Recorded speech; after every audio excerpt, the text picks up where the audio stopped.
નમસ્કાર દોસ્તો, શાંતિશ્રમ ન્યૂઝમાં આપનું સ્વાગત છે। બનાસકાંઠા જિલ્લામાં માર્ચ એન્ડિંગ ધ્યાને લઈ પાલનપુર માર્કેટ યાર્ડ 25 માર્ચથી 1 એપ્રિલ 2025 સુધી 8 દિવસ બંધ રાખવાનો નિર્ણય લેવાયો છે।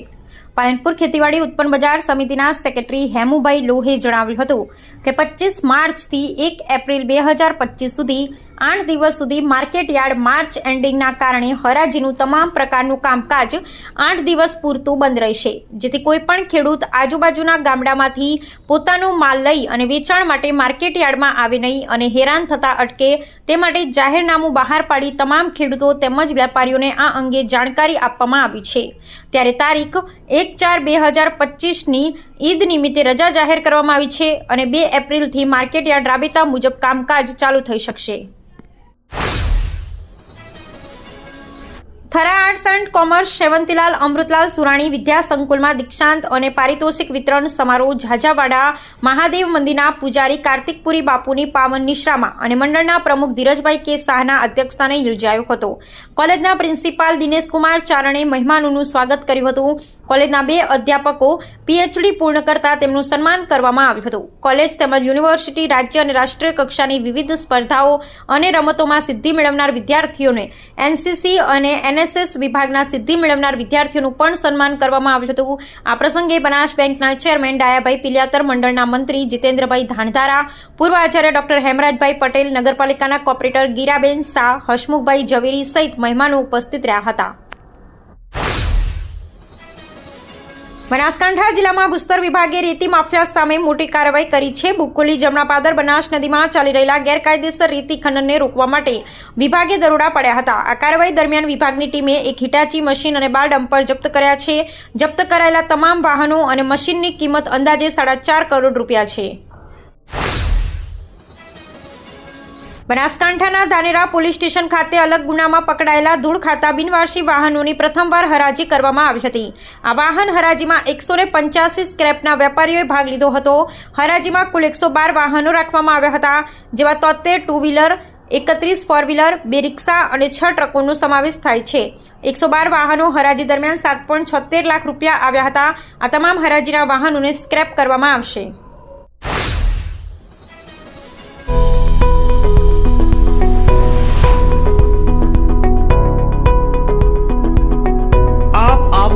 આજે દિયોદરમાં બનાસ ડેરી સંચાલિત ઉમંગ મોલમાં જ્યાં આપને મળશે બનાસ ઘી, બનાસની ચા, નવરસ તેલ સહિતની જીવન જરૂરિયાત તેમજ કરિયાણું તથા કોસ્મેટિક ચીજ વસ્તુઓ તેમજ પશુહાર સામગ્રી મળશે વ્યાજબી દરે। આજે સંપર્ક કરો ઉમંગ મોલ, ખીમાડા બાબર હાઈવે, તિરુપતિ સોસાયટીની સામે, બ્રિજના છેડે। આજે સંપર્ક કરો 94 276 45 123। બનાસકાંઠા જિલ્લા પોલીસ વડાના આદેશ અનુસાર અમીરગઢ તાલુકાના ગ્રામીણ વિસ્તારમાં દેશી દારૂ વિરુદ્ધ મોટી કાર્યવાહી હાથ ધરવામાં આવી છે। અમીરગઢ પોલીસે બુટલેગરોના ઠેકાણે દરોડા પાડ્યા હતા। પોલીસે વિવિધ સ્થળોએથી દેશી દારૂનો જથ્થો જપ્ત કર્યો હતો। બુટલેગરોએ દારૂનો જથ્થો ખેતરમાં, સંડાસ, બાથરૂમમાં, ઘરોમાં અને પાણીની ટાંકીઓમાં સંતાડ્યો હતો। હેમચંદ્રાચાર્ય ઉત્તર ગુજરાત યુનિવર્સિટી પાટણમાં એક ચોંકાવનારો કિસ્સો સામે આવ્યો છે। એનએસયુઆઈના કાર્યકરોએ કુલપતિને એક વિદ્યાર્થી દ્વારા એક જ વર્ષમાં 2 ડિગ્રી મેળવવાના મામલે આવેદનપત્ર આપ્યું છે। આવેદનપત્ર મુજબ દેસાઈ રાહુલ મોતીભાઈએ જૂન 2020માં બીએમાં પ્રવેશ લીધો હતો। તેમણે માર્ચ 2023માં બીએસએમ 6ની પરીક્ષા આપી, ત્યારબાદ જૂન 2023માં એમએમાં પ્રવેશ મેળવ્યો। આ દરમિયાન ઓગસ્ટ 2023માં તેમણે diploma in health and sanitary ઇન્સ્પેક્ટરની પરીક્ષા પણ આપી હતી।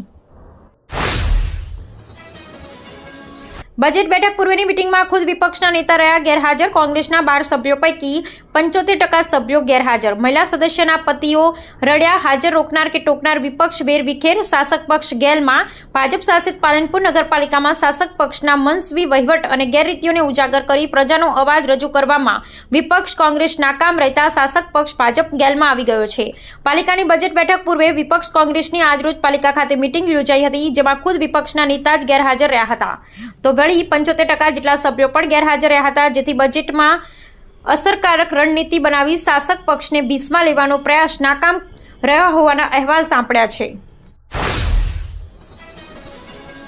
બનાસકાંઠા જિલ્લાના ખેડૂતો ઓનલાઈન નોંધણી કરાવી શકશે. ખેડૂતોને તેમના ઉત્પાદનમાં પોષણક્ષમ ભાવ મળી રહે તે હેતુથી સરકાર દ્વારા રવિ માર્કેટિંગ સિઝન 2025-26 માટે ઘઉંનો લઘુત્તમ ટેકાનો ભાવ ₹2425 પ્રતિ ક્વિન્ટલ જાહેર કરવામાં આવ્યો છે, જેમાં બનાસકાંઠા જિલ્લાના તમામ ખેડૂતો બાયોમેટ્રિક ઓથેન્ટિકેશન દ્વારા નોંધણી કરવામાં આવશે. ખેડૂતો નોંધણી માટે જરૂરી પુરાવા રાજ્ય સરકાર દ્વારા ખેડૂતોને તેમના ઉત્પાદનના પોષણક્ષમ ભાવ મળી રહે તે માટે રાજ્ય નાગરિક પુરવઠા નિગમને નોડલ એજન્સી તરીકે નિયુક્ત કરી તારીખ 17/3/2025 થી ઘઉંની ખરીદી હાથ ધરાઈ છે.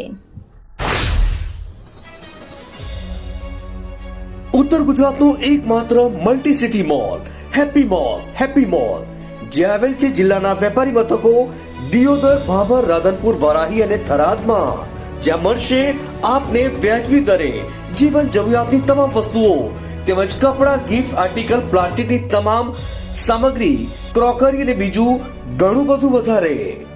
તો આજે જ આવો હેપી મોલ અને કરો ખરીદી તમારી મનગમતી વસ્તુઓની.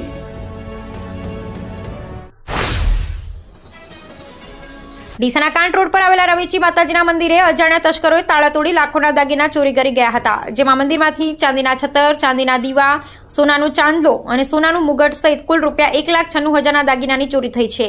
મંદિરના પૂજારી ચંપકભાઈએ જણાવ્યું, સવારે જ્યારે તેઓ મંદિર પહોંચ્યા ત્યારે મંદિરની પૂર્વ તરફની બારી તૂટેલી હાલતમાં જોવા મળી.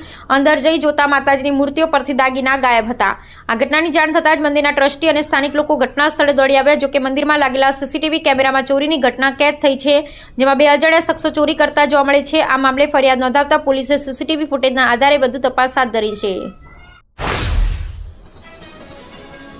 અમીરગઢથી ઘાટા થઈને કપાસિયા જતો 4 કિલોમીટરનો રસ્તો આઝાદીથી આજ દિન સુધી સિંગલ પટ્ટી છે. અહીંથી દિવસ રાત ભારે વાહનોની અવરજવર રહે છે. ગામના લોકોએ જણાવ્યું કે વર્ષોથી રસ્તો પહોળો કરવા માટેની માંગ કરીએ છીએ, પરંતુ રસ્તાને પહોળો કરવાની માંગ હજુ સુધી સ્વીકારવામાં આવી નથી. ક્યારેક ભારે વાહનો ઢાળ ઉતરતી વખતે એટલા સ્પીડમાં આવે છે એટલે અકસ્માતનો ભય રહે છે. કપાસિયા ગ્રામ પંચાયત સદસ્યએ જણાવ્યું કે વર્ષોથી રજૂઆત કરી છે પણ કોઈ સાંભળતો નથી. ઘાટા સુધી 2 લેન રસ્તો છે અને પછીનો 4 કિલોમીટર સિંગલ પટ્ટી છે, જે પહોળો કરવામાં આવે તો અકસ્માતમાં ઘટાડો થઈ શકે. રાજ્યપાલ શ્રી આચાર્ય દેવવ્રતજીએ જણાવ્યું હતું કે વડાપ્રધાન શ્રી નરેન્દ્રભાઈ મોદીની પ્રેરણાથી સમગ્ર દેશમાં 1 એપ્રિલથી રાષ્ટ્રીય પ્રાકૃતિક ખેતી મિશન શરૂ થઈ રહ્યું છે, જેના પરિણામે પ્રાકૃતિક ખેતીનો વ્યાપ વધશે. આજે ગ્લોબલ વોર્મિંગ દુનિયા માટે સૌથી મોટો પડકાર છે. રાસાયણિક ખાતરના વપરાશથી જમીનના જૈવિક કાર્બનમાં મોટા પાયે ઘટાડો થયો છે. આઝાદી પછીના સમયમાં દેશની જમીનમાં 2 થી 2.5% જૈવિક કાર્બન હતો, જે ઘટી 0.2 થી 0.5% થઈ ચૂક્યો છે. 0.5%થી ઓછો જૈવિક કાર્બન હોય તે જમીન બિન ઉપજાઉ હોય છે.